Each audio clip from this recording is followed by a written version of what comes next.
One of the best ways and most effective ways to not only manifest, but literally get anything you want, even if it's not love, is by visualization. Yes. Okay, let's try it. Close your eyes, Mandii. Here we go with this bullshit.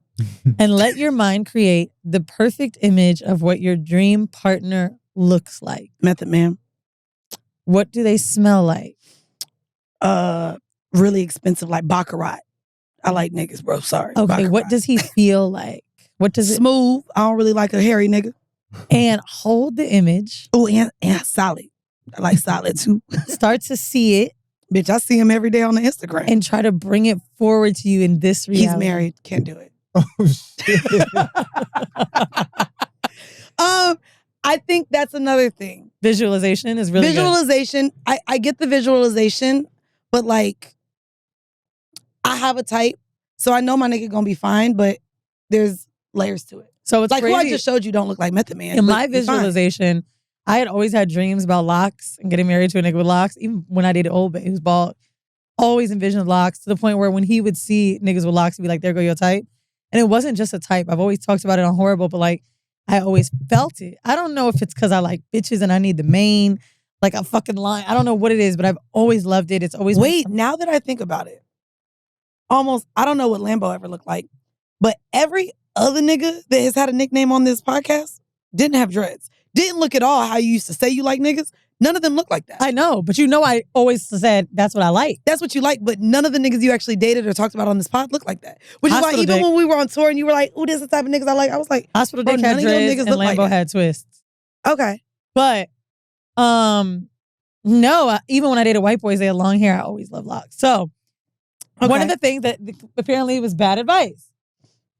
Writing it down, getting a journal dedicated to what you want, writing down things has a special effect, and writing our desires down is also magical. When we write things down, we're creating the room for it to happen, and we're declaring it to the universe what we want, and you cannot leave details out. I think that's why I said before you start to writing on paper, you have to know what you want. Yes. And so this doesn't work like even in terms, I was on the phone with Crystal on the way here, and I was like, girl, this bitch got us talking about love and manifesting. You know, I don't want to manifest none of these niggas because I hate all this shit. But I was like, you know, I actually would like to manifest any nigga in my life to not waste my time because I don't want that. And I want someone who can be intentional about what they want with me. And so I was like, oh, I guess I can have a conversation with Weezy. So speaking of intention, I read this off. One of the things she brought up in this thing is flowers. So I told my man about your ex with the flowers. Mm-hmm. And I was like, I felt bad for Mandii when she talked about it on Horrible because niggas really was like, oh, he got you flowers, blah, blah, blah.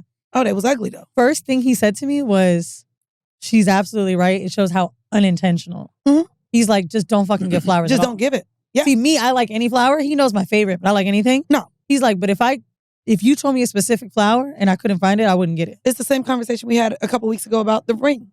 If I tell you I like fucking silver and you get me gold, fuck you, nigga.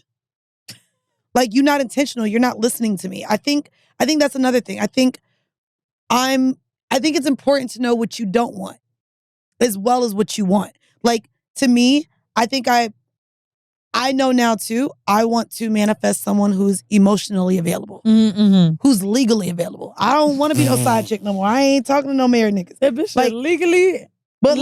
But like also being open to this poly dynamic. What really does that mean? Mm-hmm. Am I, you know what I mean? Like, I'm still trying to figure that out. Well, in the writing, you can also talk about where you'd want an ideal date to take place, what you want to do on the date, what type of flowers do you want him to bring you? Is dessert on the menu or are you?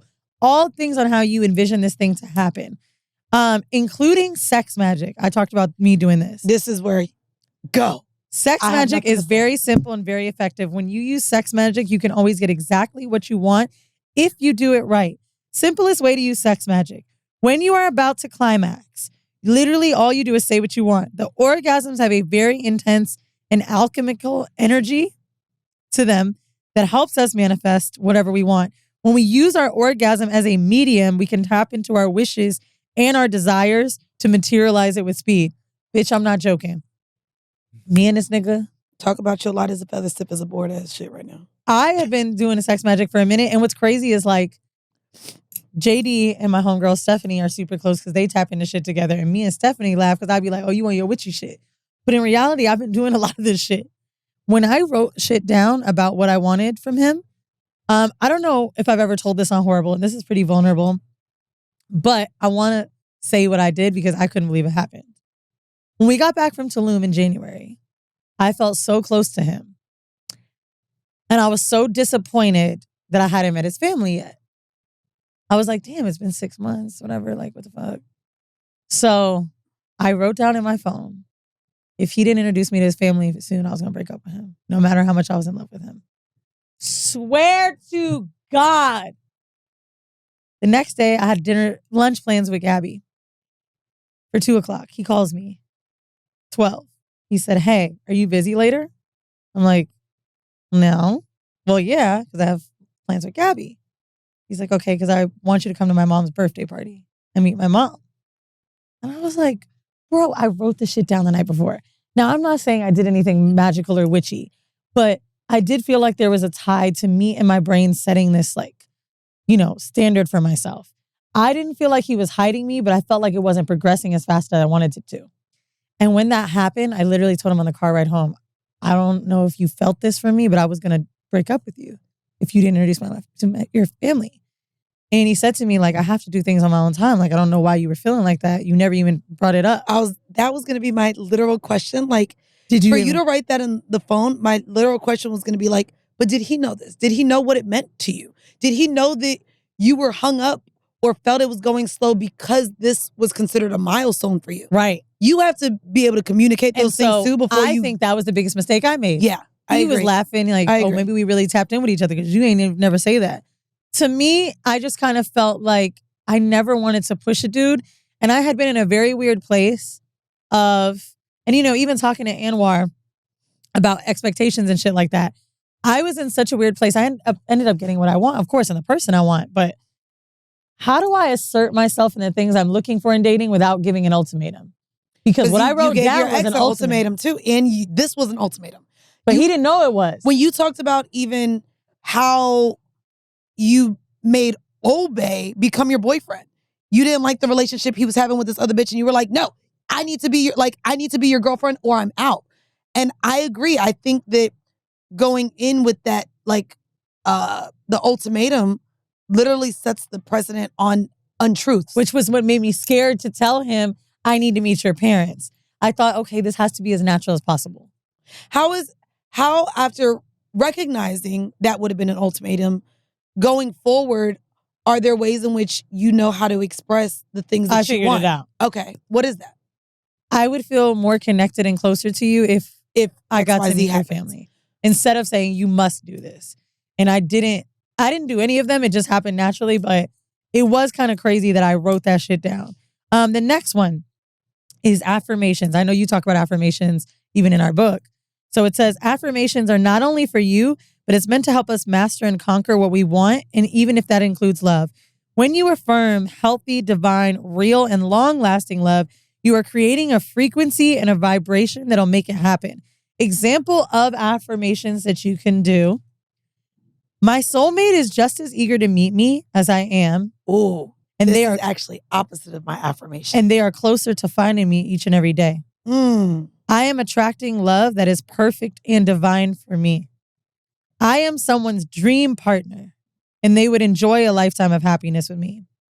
The love I aspire to have is the love that I will have. Love is my vibration, and it gravitates me towards bringing in my forever person. These are love affirmations. I know.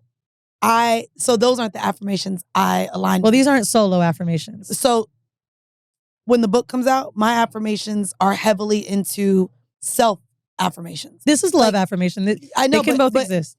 No, I get it. I'm personally saying, in terms of a manifesting someone else in this fashion, like, to me, it's leaning more into self. Like, I'm worthy of whatever, to me, honestly, whatever the universe can give me, but I'm strong. I love myself. I'm happy. It's entering more things into and focusing on myself than what someone's addition will do for me. I think self-love is a different and separate thing. Okay. because I've practiced a lot of self-love work probably over the last few years, right? But when I wanted to get serious about manifesting love, this was becoming included. So yes, self-love is always a practice we should have. This also doesn't talk at all about love making you happy. It's funny because this is just saying, I am attracting a love that's perfect for me. I really like that one because I've fallen in love with people that weren't perfect for me. Hospital Dick is the perfect example. I was in love with him. He was in love with me. Our love was not perfect for me. It's interesting. And like you can, I get that. You know, like I didn't want it to end or I didn't want to let it go. But in reality, I didn't understand that there was something more fitting for me. Old Bay was fitting to my lifestyle. Hospital Dick was fitting to the type of romance I wanted.